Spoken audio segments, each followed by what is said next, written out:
Halo, Assalamualaikum warahmatullahi wabarakatuh. Alhamdulillahirrabbilalamin.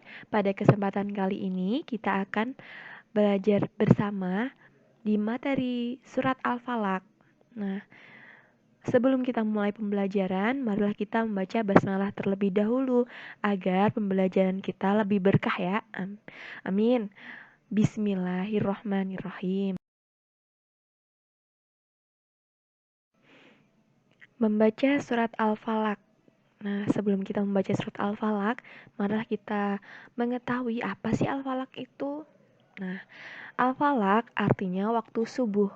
Surat yang ke-113 di dalam Al-Quran. Nah, surat ini tergolong surat Makiyah. Surat ini diturunkan setelah surat Al-Fil. Al-Quran Surat Al-Falaq menjelaskan kejahatan makhluk, kejahatan malam apabila gelap gulita, dan juga kejahatan tukang sihir beserta kejahatan orang yang dengki. Surat ini termasuk golongan surat Mu'awizatain. Maksudnya termasuk surat Mu'awizatain ini perlindungan, yaitu surat Al-Falaq dan surat An-Nas. Jadi surat Al-Falaq ini bisa dikatakan surat Mu'awizatain, dua surat yang termasuk sebagai surat perlindungan. Seperti itu.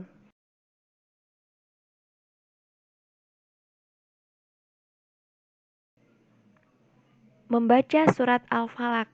Anak-anak, marilah kita membaca surat Al-Falaq bersama-sama.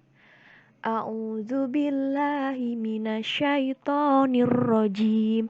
Bismillahirrahmanirrahim.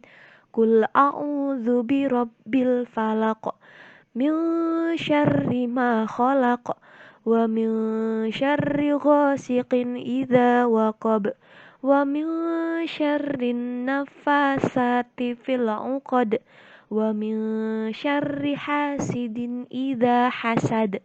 Shadaqallahul azim.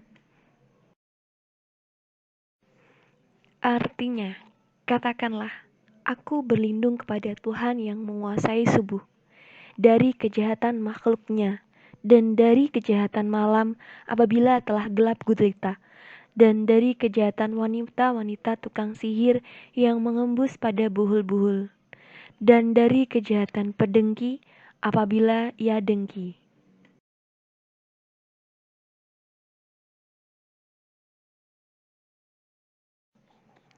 Kandungan isi surat Al-Falaq. Nah, surat ini merupakan perintah Allah yang disampaikan kepada Nabi Muhammad agar mengatakan, aku berlindung kepada Tuhan yang menguasai subuh.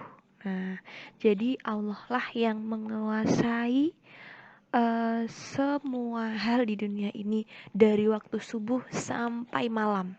Seperti itu. Nah, Allah memerintahkan untuk berlindung atau kita sebut dengan atau bisa disebut dengan isti'adah kepada Allah. Dialah yang mampu menghilangkan kegelapan yang pekat dari seluruh alam raya di waktu subuh. Nah, itu di ayat pertama. Kemudian di ayat kedua, ayat ini pendek namun mengandung isti'adah atau pertolongan tadi dari kejahatan semua makhluk. Nah, ini baik berupa iblis, baik berupa kejahatan makhluk-makhluk yang lainnya. Kemudian di ayat ketiga di sini berisi tentang isti'adah dari kejahatan atau perlindungan, berlindung dari kejahatan malam secara khusus, karena kejahatan itu lebih sering dilakukan di malam hari. Nah, ini banyak penjahat yang memilih melakukan aksinya di malam hari.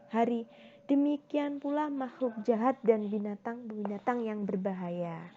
Kemudian pada ayat keempat, berlindung dari kejahatan wanita tukang sihir. Nah, Para tukang sihir ini biasanya membaca mantra dan jampi-jampi, kemudian mereka tiupkan pada buhul-buhul. Buhul-buhul di sini yaitu tali-tali yang diikat. Nah, sihir ini merupakan perbuatan syirik. Nah, ia juga samar dan bisa menyelakakan manusia di dunia dan di akhirat. Oleh karena itu, kita berlindung secara khusus kepada Allah Subhanahu wa taala dari kejahatan ini. Nah, penyebutan wanita tukang sihir dalam bentuk muannas atau perempuan dikarenakan jenis sihir ini yang paling banyak melakukannya adalah seorang wanita.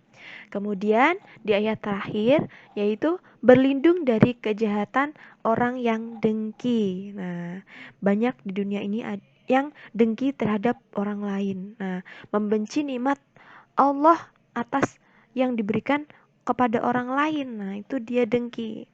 Nah, itu kita berlindung dari kedengkiannya hati orang lain.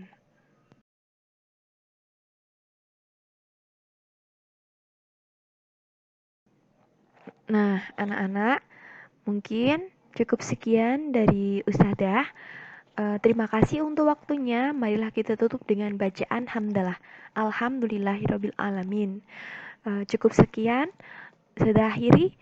Apabila ada kesalahan, mohon maaf yang sebesar-besarnya. Wassalamualaikum warahmatullahi wabarakatuh.